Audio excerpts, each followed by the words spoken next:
jërëjëf Cissé léegi kàddu gi dafay toxu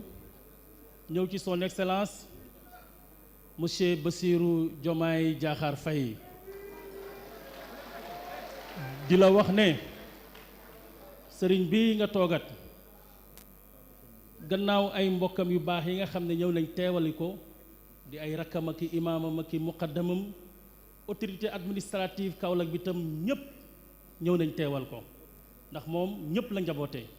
lim njabootee ay rakkam ak i taalibeem ak i doomam yi loolu la njabootee autorité administrative bi teew nañ ñoom ñëpp à l'unanimité duñ bàyyi kenn gouverneur a ngi fii représentant municipalité mi ngi fii monsieur Jean Birane Diouf nga xam ne mooy directeur CROUS nekk université Sine Saloum El Hadji Ibrahima Niass mi ngi teew monsieur Ndéné Mbodj nga xam ne mooy directeur COUD mi ngi teew monsieur Mouhamadou Lamine Thiam mi ngi teew directeur AGEROUTE Baye Niass maire Passy mi ngi teew ak mboolem autorité administrative yi nekk Kaolack yépp ñu ngi ñëw fii di jàppale sëriñ bi ci nekkaayam kon kàddu gi dafay jëm ak monsieur Baye Ibrahima Niass Ciss mi ngi nii teew mooy tam autorité administrative la fii ci Kaolack ndax mooy président bi nga xam ne moo jiite université Sine Saloum El Hadji Ibrahima Niass ak mboolem ñi nga xam ne ñi ngi ànd ak moom di liggéey ñoom ñëpp ñu ngi ni teew donc kàddu gi dafay jëm ci monsieur le président de la République du Sénégal son excellence monsieur Bassirou Diomaye Diakhar Faye.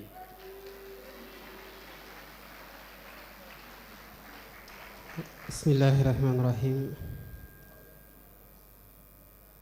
gannaaw bi ma sante yàlla bu baax a baax ci julli ci yonante bi maa ngi jël nuyoo gu ànd ak cofeel gu bari ak warma gu amul fu mu em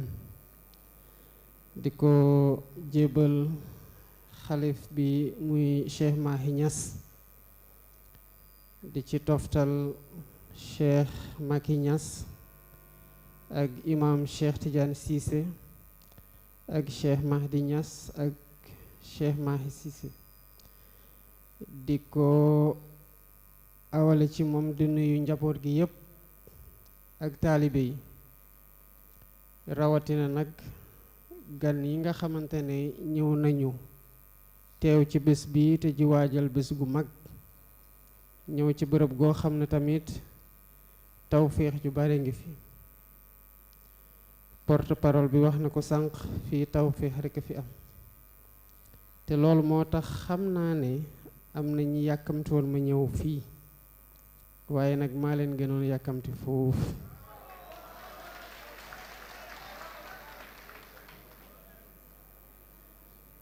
maa ngi ko doon wax sànq xalif bi ma njëkkee fëgg ci bunt bi dañ ma yëgaloon ne dafa demoon umra ma toogaat diir fëggaat ñu ne ma bu mu jógee umra dafa jaar Maroc loolu xawoon yeexal nag yoon wi waaye sama xel mosu fee jóg ci yéene gi ma amoon ñëw ziyaare ko ndokkale ko te ñaan ko mu ñaanal Sénégal ñaanal ma ndax soxla naa ko te Sénégal soxla na ko te su ma ko sakkoo fii sakkoo naa ko fi mu ko war a sakkoo kon Niass maa ngi lay sant bu baax a baax ci muñ gi ak ni ngi ñu yombalalee mbir mi mettre ñu ci à l'aise tamit ba ñu mattale ko ci aafiya ba yàlla may ñu tal ak fekke ak tawféex gu ñu mattale yéene gi muy teew gu ñu teew fii tey fii nag dama fi am ay xarit yu bari am fi ay soppe te soppe yi li tax ma soppaleen mooy ni ma sopp Cheikh Ibrahima Niass loolu ñi ma jege xam nañ ko ci man te lu yàgg la xëy na duma ci sori lool waaye am nañu ko xam ci man te xam nañ ne lu sori la ci man te xam nañu tamit sama royuwaay la ci lu mu jàngale ak lu mu andi ci faydu ak surtout ci taxawaay gu mu am ba jéggi Sénégal dem Afrique defar ay nit fii defar nit fu génn Sénégal muy patriotisme d'un côté ak panafricanisme de l'autre lépp lallu nag ci xam-xam goo man xam ne kenn mosu ko ci mën a challenger maanaam moo wax nit dindi ko ba am ci dëgg ci moom ndax li ko yàlla may ci xam-xam gu xóot yoo xamante ne bàyyi na ko fi kon wax naa la ko sànq nee naa dafa am lu ñu gëm laata yàlla di ñu natoo nguur te fas yéene ko wéy di ko gëm tànk yàlla ñu bàyyi ci nguur te bu ñu fi jógee ñuy ñaan yàlla mu baaxee ñu continuer di ko gëm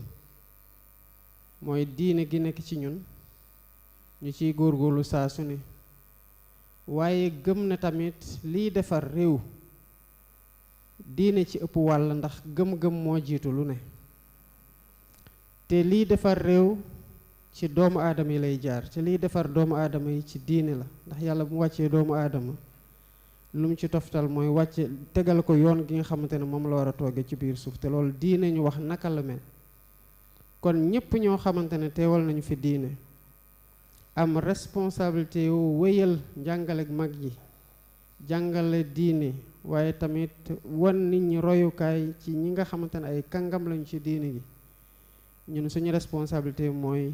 may leen cër gu mat sëkk wormal leen taxawu leen taxawaay gu wër ndax mission bi diis na te ñun ñoo leen ci war a jàppale ñun ñu yàlla natoo ñu féete ci kaw ci wàllu àdduna muy réew mi waaye jookoo gi war a am ci diggante diine ak gouvernement bi muy état ñun lu ñu assumé la ndax doonte état bi laïque la ñun suñu conception laïcité nekkul ne yoon nu état nekkul ci diine gisewuñ ko noonu li ñu gëm mooy boo nekkee njiitum réew mi nga xamante ne nee nañu 90% yi ak jullit lañu 10% yi des gëm leneen kon 100% yëpp ay wéy gëm lañu ba tax na liberté de culte maanaam gëm dara di ko fësal bi leen constitution garantie ñun ñuy waat ne constitution boobu ñun dañ ko war a respecter ba pare di wattandiku ñëpp respecter ko muy loi moo tax ba képp kuy dem ci bërëb yoo xamante ne da nga fa bëgg a jaamoo yàlla ci anam yi nga tànn suñu responsabilité mooy ñu yombalal la ko ba boo fa demee nga ànd fa ak tawféex ak dal gu tax nga mën ko matal kon liggéey am na fi am nañu lu ñu waxtaanee sànq incha allahu rabbi dinaa ci taxaw taxawaay gu mat sëkk ndax yoon woowu yoon gu ñu gëm la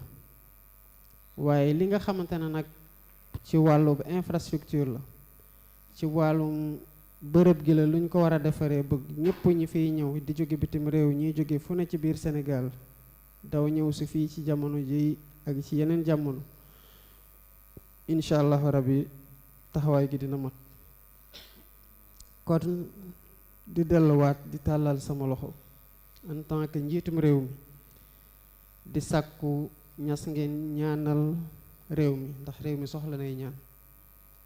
di sàkku nga ñaanal